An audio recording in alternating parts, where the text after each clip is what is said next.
పెద్ద ఎలక్షన్ల దగ్గర నుంచి చిన్న ఎలక్షన్ల దాకా ప్రతిపక్షం అనేది లేకుండా పోతుంది.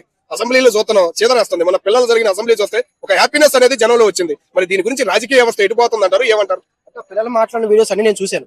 అలా అలా ఎందుకు చేస్తారంటే ఈ రాజకీయ వ్యవస్థ అనేది చాలా మంది యూత్ లో రాజకీయాలకు వచ్చిన వాళ్ళు నాతో చాలా మంది మాట్లాడుతుంటారు. ఎంపీటీసీ కావచ్చు, ఇండిపెండెంట్ గా పోటీ చేసిన వాళ్ళు చాలా మంది నాతో మాట్లాడతారు. అన్న మేము ఎలక్షన్స్ లో వచ్చినప్పుడు రౌడీజం ఉంటది, గోండాయిజం ఉంటది, ఆడవాళ్ళు పోటీ చేస్తే వాళ్ళని బ్లాక్ మెయిల్ చేస్తారు, బెదిరిస్తారు, మరి వీటిని మేము ఎలా ఎదుర్కోవాలి అని కొన్ని సలహాలు అడుగుతుంటారు. సో అవన్నీ కాదు, ప్రజాస్వామ్యంలో రౌడీజం కాదు, గోండాయిజం కాదు, డబ్బు కాదు, ప్రజాస్వామ్యంలో ఈ రకంగా ప్రశ్నించే వ్యక్తులు ఉంటారు అన్న ఫీలింగ్ ఇలాగ మొన్న జరిగిన కార్యక్రమాలు చూసాం మనం.